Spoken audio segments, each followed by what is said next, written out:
Welcome everybody to the X Factor podcast. Today we have a great episode luring right in for you live from my dungeon. So we're gonna get right into it here with some NFL Week 16. Um, we're gonna get right into it. We're gonna first off, a couple things to get started. Saints. I did not watch the Saints Rams game, but did watch parts of it. Rams take the win over the Saints. Steelers dismantle the Bengals after they beat the Vikings last weekend. Jake Browning had that iconic video of they should have never fucking cut him. Well, there's a reason why they did cut you, and a 34-11 loss is why they cut you. Jets take a big win over the Commanders. Commanders are pretty much right now in a downward spiral, especially after everyone said after Sam Howell beating the Cowboys last year that he was going to be the future of the team. Well, they're sitting at 4. They have like 4 wins already this year. So yeah, they're definitely the win. He's definitely the future. But look at that Bills Chargers after the Bills dismantled the Cowboys last week, which I'll talk about that here in a little bit. They beat the Chargers only by 2. A very weird game by the Bills after they took down one of the best teams in the NFL to almost lose to a team that doesn't have their starting quarterback with them. And their last week, their defense let up 63 points. So, very odd score there. Detroit Lions get their first divisional win ever, or their first divisional win since 1993, and they'll now be able to host a playoff game and Ford Field for the first time ever, I believe. So that is some big stuff right there. Joe Flacco keeps... Oh, by the way, Nick Mullins, they benched Joshua Dobbs for no reason whatsoever, and now look where they're at now. Nick Mullins threw 4 interceptions in that loss, so I would expect them to... They want to make the playoffs, they got to make a QB change right there. So that's the first thing they need to get past there. Texans, Browns, Joe Flacco having himself a comeback win year. He should be up for comeback player of the year because he has a chance to take the Browns to Super Bowl, which is the most odd thing to say in the year 2023. Joe Flacco has a chance to take this Browns team to, and you would have probably thought Deshaun Watson would have had that chance. No, Deshaun Watson has been buns. Baker Mayfield is doing better than Deshaun Watson, which should have seen that coming. I even said a while back, them getting rid of Baker was the worst mistake Browns could have made. Because look at them now. They paid $280 million to a quarterback that is bad, plus is always going to get hurt. He's pretty much the Russell Wilson of their situation. Texans, no C.J. Stroud, so I expected them not to play as well. Packers almost lose to the Panthers. Seattle barely takes off the Titans. Did not see those games. Did not see this Falcons take on the Colts. Blew them out. And suddenly the Bucks are now back in contention, as they are now 8-7, heading into a divisional win. Most likely ended up playing the the Cowboys, and it's gonna be pretty much how last year went. And then the Jacksonville Jaguars were sent at 8-3 at one point, and now they're sent at 8-7, breaking off elimination and not making the playoffs. Trevor Lawrence has had a downward spiral. He's been getting hurt, and now it's looking like it's going to get even worse through the weeks go on. Let's see here. Cowboys take on the Miami Dolphins, where the Cowboys lose off a game-winning field goal by the Miami Dolphins. I'll get more detail into that here in just a little bit. Chicago Bears beat the Cardinals. The Patriots upset the Denver Broncos, which I'll talk about Russ getting benched here in a little bit. The Las Vegas Raiders defeat the Kansas City Chiefs, and the Kansas City Chiefs are pretty much going on a downward spiral from this past couple of weeks as well. Eagles steal one from the Giants, and then the Ravens dismantle the 49ers. So we're going to get into some of these short-lived little things here right now. First off, we're going to talk about the Buccaneers for a second because coming into the season, or when they got rid of Baker, I knew it was going to be bad for them because, one, the year they got rid of Baker, Baker was pretty much hurt most of the year, and they decided to play him to have an excuse on they why they lost it, or why they needed to get rid of him. So that is just crazy to me. And Baker is having a hell of a year, and I feel like they need to re-sign him going into next year because he's obviously a good quarterback. There's nothing about it. He's a good quarterback, and he is playing behind a guy who's not even an offensive-minded coach. And if we look here, he has 3,598 yards. His passer rating is His completion rating is a 64, which in my eyes, over his career, it's his best 1 year. It's his best ever. And his entire career, 64 completion rating is his best. He's having the best QB rating year. He's about ready to break his most touchdowns in a year, and is going to break the most yards he's had in a year. So, let's see here. The Browns, he thrived for a couple of seasons with the Browns until his final year with the Browns. He goes on, struggles with the Panthers, does a little bit of magic with the Rams, and then gets a good one with the Buccaneers, and looking to get a good playoff berth with the Buccaneers. If you look at me, I think, like I said, I think the Browns getting rid of Baker was the worst thing they could have done, and right now, it's really showing for it. We're going to look right here with the Denver Broncos, and let's just get right into it. Getting rid of Russell Wilson, or trying to bench Russell Wilson. The story behind all this is Russell Wilson. They came to talk to Russell Wilson about dealing with his contract, lowering his contract or whatever, and pretty much saying if they don't do something about his contract, they're gonna bench him. Well, they're sitting at 7-8, best they've had, the best they've had in years. They lose to the Patriots and they bench him. Well, losing to the Patriots is pretty bad. Let's be honest, that's pretty bad. But you're gonna bench a guy who, and yes, you're paying him a lot of money, but he has improved a lot from his last season. Let's see here. He just hit 3,000 yards. He's averaging 6.9 yards completion, 209 yards a game.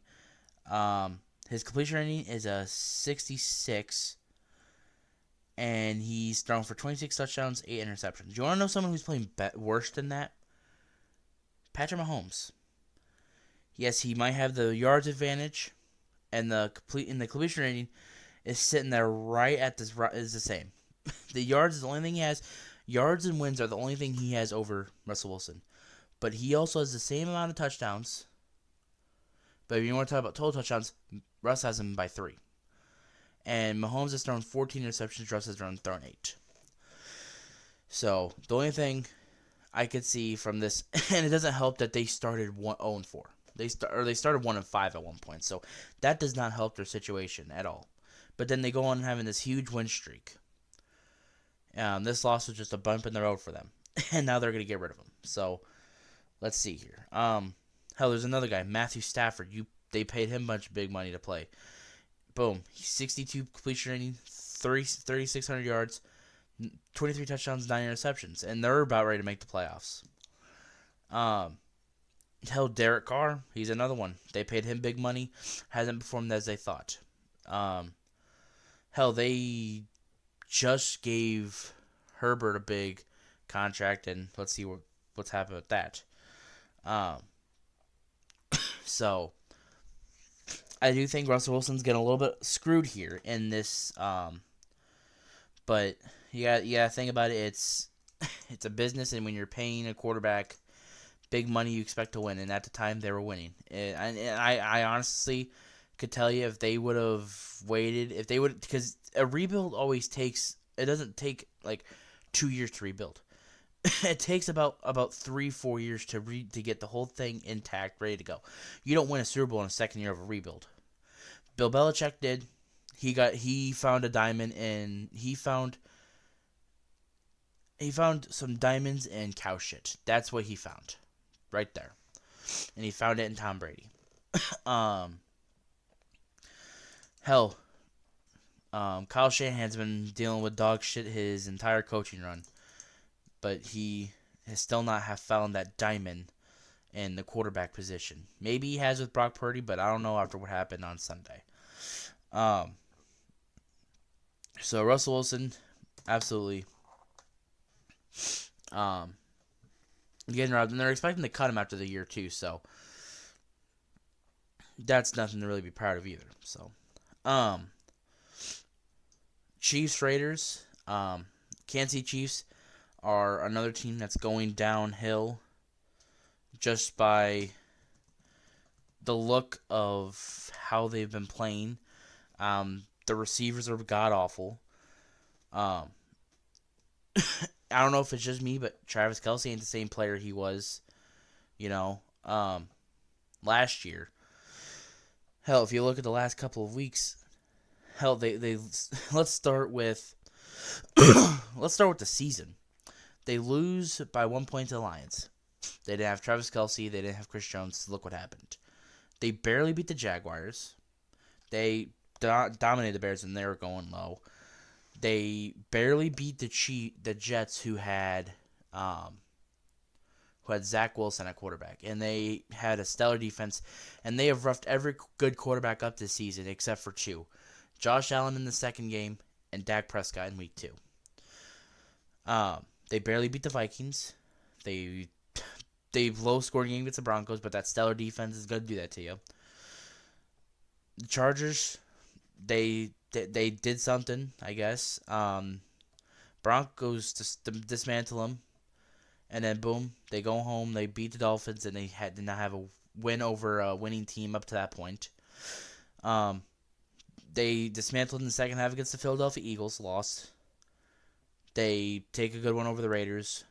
They lose to the Packers. They go and lose to the Bills. They beat the Patriots by 10 points. 10 points to a team that had 3 wins at the time. 2 or 3 wins. So, and then they go on and they lose to the Raiders. And it's like, who do you really want to blame in these situations? You could throw it at a lot of people. You could throw it at the receivers. The receivers are not good. A lot of their receivers are, like, awful. Hell, Mahomes was their leading rusher. He had 10 carries, 53 yards. Like, how do you let that happen? And plus, even to make it even more rough, Aiden O'Connell was 9 for 21, 62 yards. They didn't have a completion after the first quarter. So that is awful to start off with. Mahomes threw a pick 6. There was a fumble recovery for a touchdown. Isaiah Pacheco was awful. He 11 carries, 26 yards. That's 2 yards a carry. And then you look Travis Kelce, 5 catches for 41 yards. Then doing Rashee Rice and Richie James were their 2 leading guys. Like, if you look at their receiving core, you have Rashee Rice, Richie James, Travis Kelce, Clyde Edwards-Helaire, Justin Watson, Noah Gray, Blake Bell, Justin Ross, Isaiah Pacheco, Marcus Valdes-Scantling. And Scantling has had major drops in major games. Rashee Rice, Richie James, Justin Watson, Noah Gray, Blake Bell, Justin Ross. Like, come on now. Like, this is awful. This is like if Kobe Bryant in his last couple of years with some of the teammates he had. You know, and I'm not saying that they're all bad, but if you look at the teams, they were pretty bad. And the weird thing is, Patrick Mahomes is having a down year, and you can say it's you can say it's a Super Bowl slump, but to me, it's more of they're missing the one man that helped that offense the most, and it was Tyreek Hill. Hell, Mahomes, He's going to have a 4,000 passer year. He's going to have his 30-plus touchdowns. But the 14 interceptions. He has not thrown less than 10 interceptions the last 3 years. The last time he threw less than 10 interceptions was in 2020 and 2019. Oh, is every year of his career, he has thrown an interception more than 10 times. That should say a little bit about what. I'm not really calling it turnover machine the last 3 years because he's been playing outstanding. He's won MVP. He's won Super Bowl MVP. And, hell, if Dak Prescott had stats like last year's Mahomes, including those 15 interceptions that Dak had, he'd be up there for MVP too. And I'm going to call out something here because I rewatched a video of a certain person saying that the Super Bowl winners, past Super Bowl winners in the last couple of years, were up there in interceptions. Matthew Stafford, Josh Allen, who had a couple. He wasn't in the Super Bowl, but he's been in the last Super Bowl. He's been up for a Super Bowl the last couple of years. He's been up to close to it. And then you got right now with Mahomes. So, but the minute, if Dak had something like that last year, he was a turnover machine. And that gets me to now with it's gonna get me right now with the Ravens game because the Ravens just dismantled the 49ers at home. Ravens proved that they are obviously the number one team. Also proved a lot about how Brock Purdy is when he needs to get carried. He is. I know Cam Newton called this about a couple weeks ago, calling him a game manager, calling him pretty much in a nicer way, calling him a system quarterback. And let's be honest, he's a system quarterback. He's the only reason he is even in this situation is because of Kyle Shanahan. And if you look, he's last in completions or last in pass attempts. But it also doesn't help when you got Christian McCaffrey sitting on one side, Deebo Samuel on the other side, who could just instantly get on the side and just go. Like George Kittle, you have George Kittle, and you usually get him when he's wide open on busted open plays, which is always clever to do. But let's see here. And people are also calling him MVP. Okay, let's see. And the 4 games that they have lost, let's see here. 44 completion rating, 125, 1 touchdown, 1 pick. 70 completion rating, 272 yards, 1 touchdown, 2 picks. 71 completion rating, 365, 1 touchdown, 2 picks. Okay, and then you look at this last game, 56 completion rating, 255, 0 touchdowns, 4 interceptions. 4 of them by the start of the third quarter. That is a game that you really need to talk about that. That is awful. He went from 4 touchdowns one week to 4 interceptions the next week. And you want to talk about his completions being so high. It wouldn't be so high if he wasn't throwing checkdowns every other play. Like, that's just how it is. So, for me, Brock Purdy ain't MVP. For me, he's a guy that is going to help you win games. He's going to help you get in the playoffs, especially with the system and team you have around you. Anyone could win in that system. Mac Jones can win that. Zach Wilson can win in that system. Like, let's be real now. But when I see Brock Purdy, all I see is another Jimmy Garoppolo. A better-looking Jimmy Garoppolo, who is way better than what, he could do. Garoppolo's best year, 2019, 3,978 yards, 27 touchdowns, 13 picks, 69 completion rating. Okay, well, if you look at Brock Purdy, he has 29 touchdowns, 11 picks, and he just reached the 4,000 yard mark. So, and he's beat him in a couple of those. And this is his second year with, the 49ers. So, okay, let's see what he did in his first year. 7 touchdowns, 5 picks, 1,560 yards. And that was just in a couple of games that he did. Brock Purdy took over halfway through the year, or took out more like earlier in the year. And he had 1,374 yards, 13 touchdowns, 4 picks. So the only thing he really has ahead of him is touchdowns. But yards, pretty much the same. Passer rating, pretty much the same. And then the next year after that, you can't really blame Garoppolo on that one because he was hurt. He tore his ACL. He was out of there. They get the second pick. Boom, they get Nick Bosa. Look, they go to the Super Bowl. Next year after that, he gets hurt. Boom, nothing really do much. And then after that, it was just a washed up Garoppolo after that. But all I see right now is Brock Purdy is Jimmy Garoppolo that has the potential to be better than what the 49ers probably thought in Jimmy Garoppolo. But what really is going to hurt that 49ers team is when that contract comes around and he sits there and says, I want money, and he's going to ask for some money. If he goes on that Tom Brady pay cut, which would be the smart option, he should do that. But if he wants to prove that he could be that number one guy, we need to see him how he is when he doesn't have a guy like, I'm not saying get rid of all of his spots, but like give him some people that he can help develop, help bring up. We've seen Tom Brady bring up guys like Wes Welker, Amendola, Julian Edelman. Like Gronkowski. He's brought them guys up. We've seen Aaron Rodgers do it with multiple receivers in the past. I can write a book about how many receivers Aaron Rodgers made look good.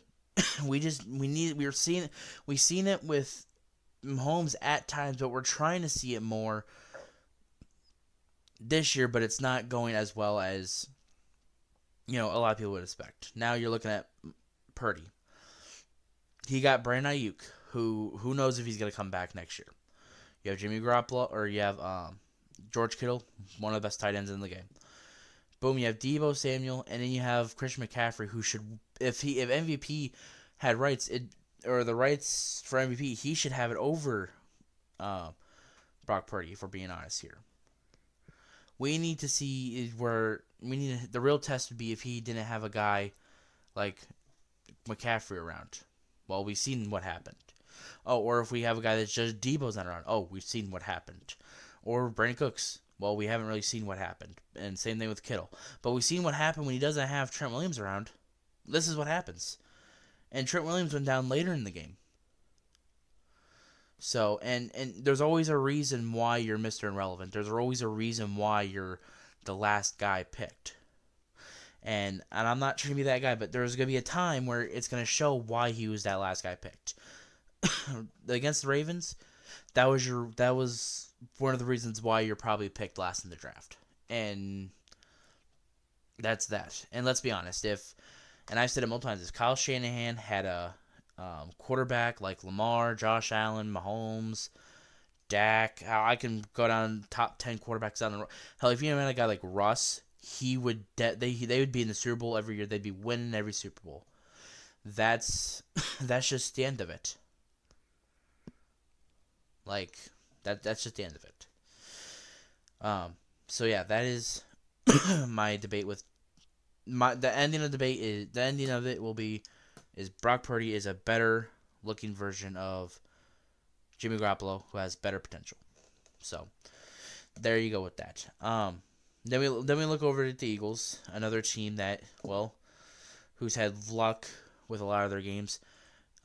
And luck strikes them again as they defeat the New York Giants off a big robbery.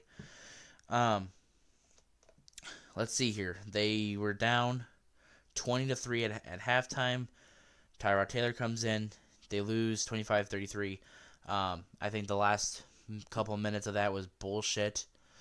I think that you look at it, there was an offside penalty on the New York Giants where it wasn't even offsides.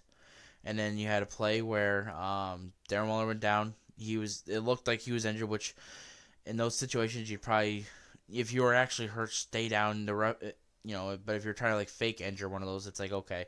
But if he was really down injured, Ref should have stopped the clock injury timeout. But look what they didn't do that. They pretty much let it go, and look what happened. And there was also a push off at the end too. So, which you feel like you get those with a lot of Hail Mary calls, so it's nothing really to worry about. But Eagles bounce away with another rough victory. It seems like after they lost Super Bowl and that whole holding call, you know, it helped them. You know, because look what half of their wins this year, they've been getting helped with wins or helped with referees. So that's one way to look at it. And we also got to talk about Jalen Hurts too, who's also one of those. And nobody's gonna talk about it because he was in the Super Bowl last year. No one's gonna talk about it because he was MVP finalist last year. Let's see where he's doing right now. 20 touchdowns, 13 picks. That ain't good. And I like how people want to put total touchdowns down. He has 15 rushing touchdowns, averaging 2 yards a touchdown. I wonder what that's from. If you take the rushing touchdowns away, hell, they'd be not 11-4 right now. I don't have the maths or anything stat right in front of me, but if you had, here let's look at it right now. We're gonna put this right on the spot. We're gonna look them up.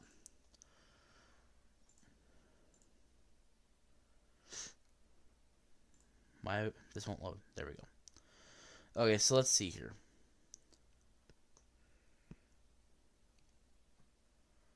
We're gonna look up the Eagles' schedule, and we're gonna look at every close game that they've been in.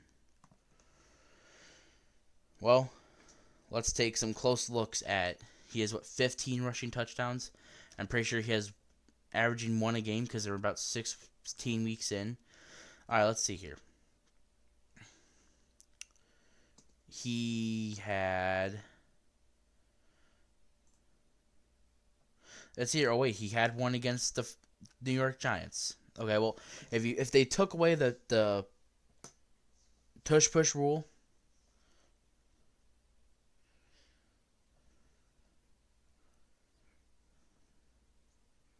so if the touchdown, if they didn't have that touchdown, they'd still win by 1 against the Giants. That's just how it is. Well, that's 0-1. You look at their next. Hell, he had 2 rushing touchdowns. So if you take those 2 rushing touchdowns away from the Seattle Seahawks, they lose 20-3. Like, so that's 0-2. Then you look at the Cowboys game where they didn't score anything. That was a defensive touchdown. So either way, it's still 13-33. You take away, let's see, even then you look at the 49ers game, even though they still got blown out, you still take that 1 touchdown away. The score, let's see here, 18. It's 42-13. That's just, if you look at it, that's how it is. Hell, you look at the Bills game where they win by 3.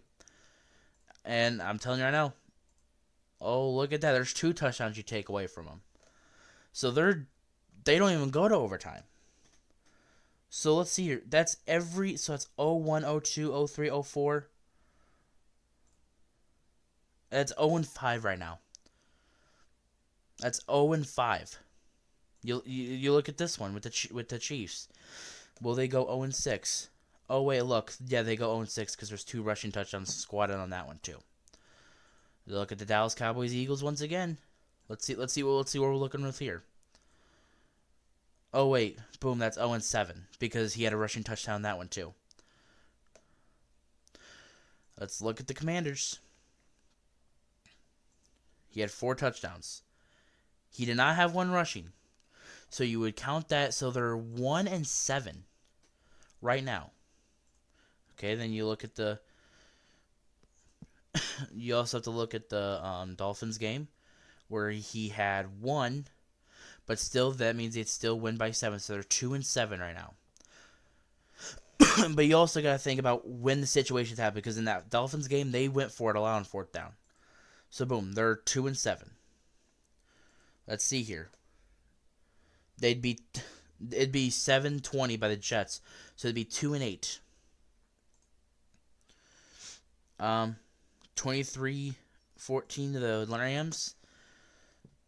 All right, so if they still win by a couple because they only scored one there. So that's 3-8. 3-8. Let's look at these final couple of games.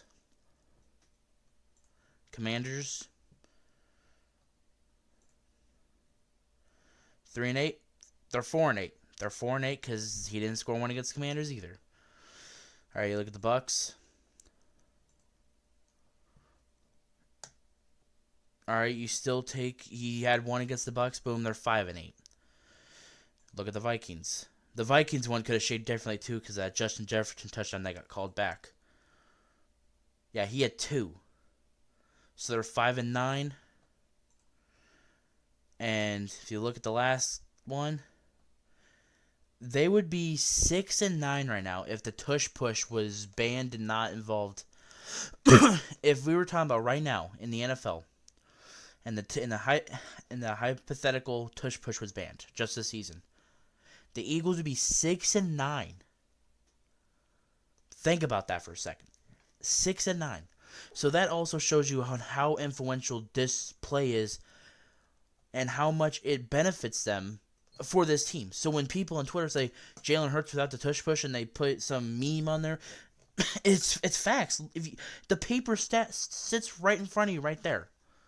And I will get the full stat sheet and I'll look at the full and what the scores would actually be, and I will post them and I will expose that for what it is. And if someone tries to call a stupid analogy or stupid stat line report, if you're just getting mad because it's facts. So if the tush push does get banned, like the NFL wants that to, for next year, Eagles could be in trouble. And I heard the saying, for years I was there for the Dak Prescott Carson Wentz debate, and I'm sitting now with the Dak Prescott Jalen Hurts debate. There is a potential that Dak Prescott could win both of those debates if Jalen Hurts plays like this next season. There's a huge debate on that could happen. And Nick Sirianni, if it's like this next year without the tush push, his job's up for grabs, and they're going to be going back to the same old Eagles that they were before they won the Super Bowl. And it's going to look ugly for him. That is just straight facts.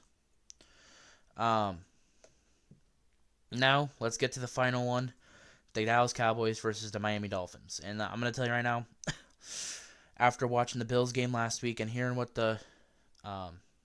everyone had to say, and everyone saying Dak's MVP stuff was out, I wouldn't necessarily take that out just yet, because I looked at something the other day, well, after that game, and I posted it on my Twitter.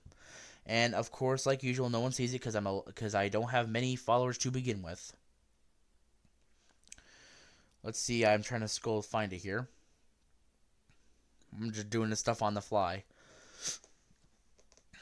Let's see here. All right, so, and my thing is the narrative should be the Dallas Cowboys, even though they can't win on the road, they also can't play in the rain.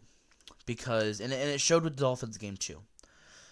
When the Cowboys and Dak, the last 3 times the Cowboys have played in the rain, they're 1-2. Dating back to 2019. The Bills game, the 2019 game against the Patriots, and this week 1 against the New York Giants.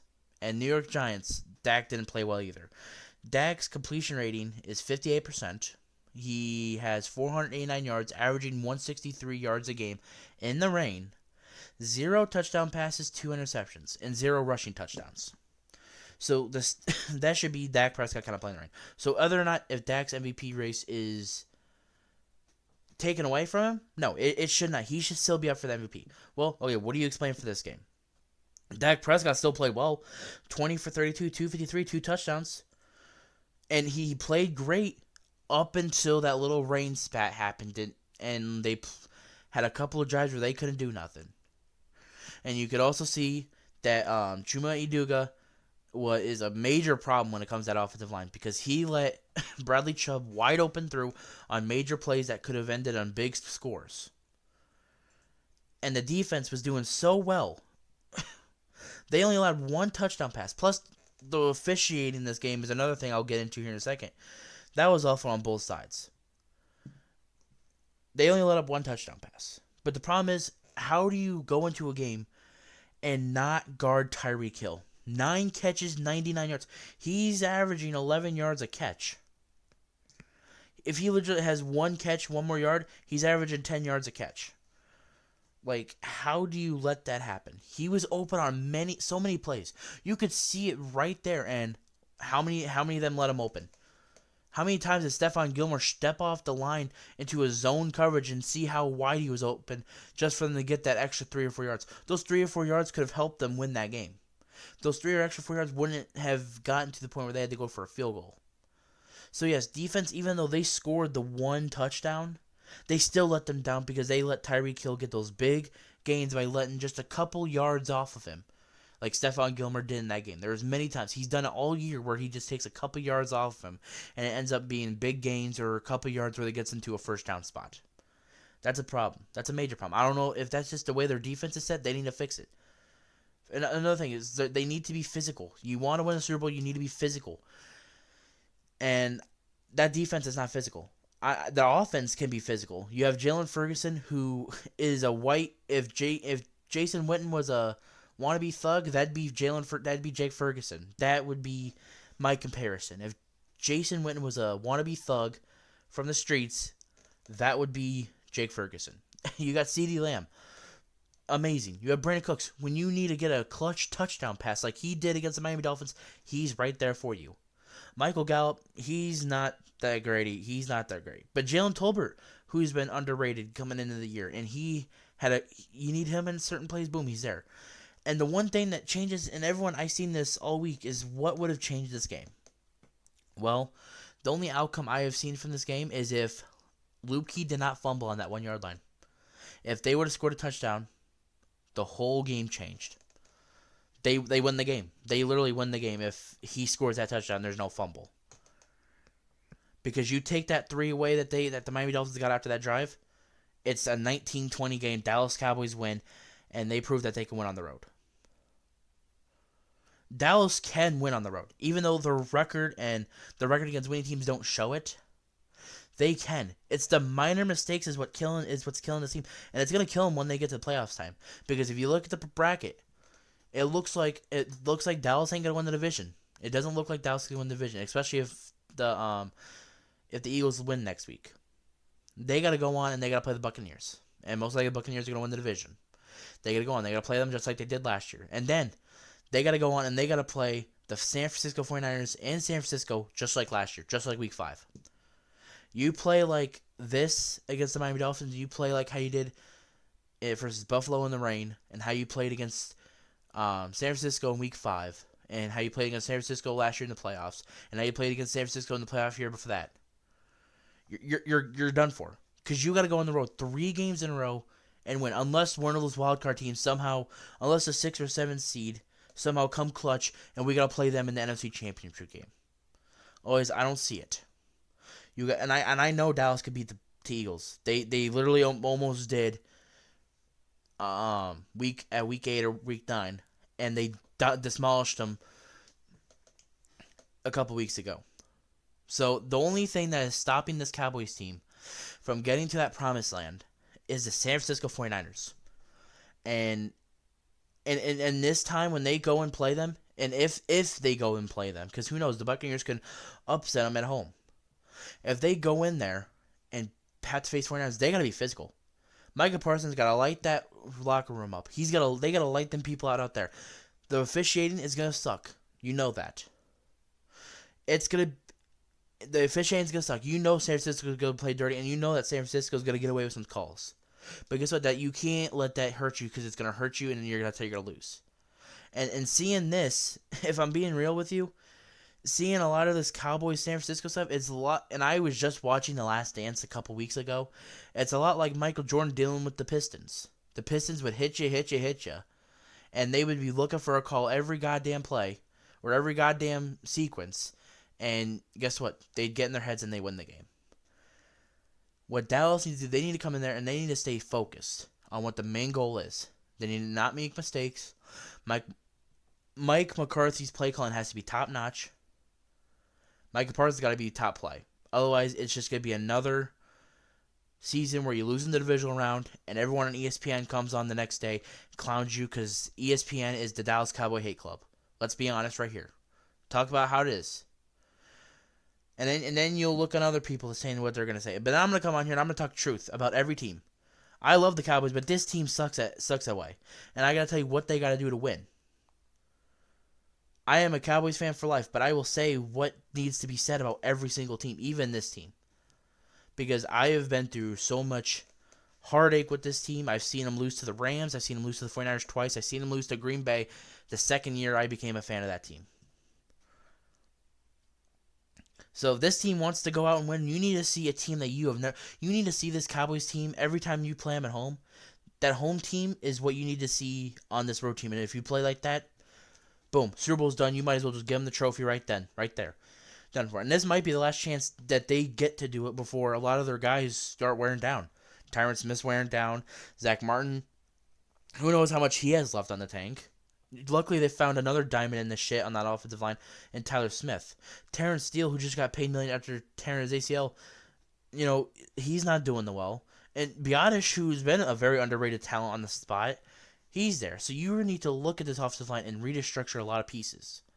You look at the receivers. Michael Gallup, get him out of there.